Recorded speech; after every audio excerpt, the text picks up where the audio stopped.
Hi friends, మీరేం చేస్తున్నారు? నేనైతే నా స్టైల్లో కరివేపాకు కారం పొడి చేస్తున్నాను ఫ్రెండ్స్. ధనియాలు మాత్రం పెద్ద కప్పుతో వేశాను. మిగిలినవన్నీ సేమ్ కప్పు ఫ్రెండ్స్. ఒక కప్పు మినుములు, ఒక కప్పు పచ్చిశనగపప్పు, ఒక కప్పు కందిపప్పు.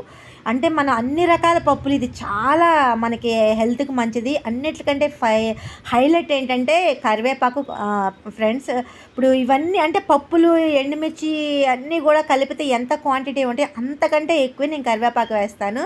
సరిపడా చింతపండు. అయితే చింతపండు అంటే ఇష్టం లేని వారు అది స్కిప్ చేసేయచ్చు ఫ్రెండ్స్. ఎందుకంటే కరివేపాకు తింటే మన హెల్త్కి ఎంత మంచిదో, కళ్ళకి కానీ ఇంకా మిగిలిన చాలా రకాల రోగాలు కూడా మెడిసిన్ లాంటిది. అయినా సరే మనం కూరలో ఏరి పక్కన పెట్టేస్తాం. అది ఈ కారపొడి రూపంలో అయితే ఫుల్గా తినేస్తాం ఫ్రెండ్.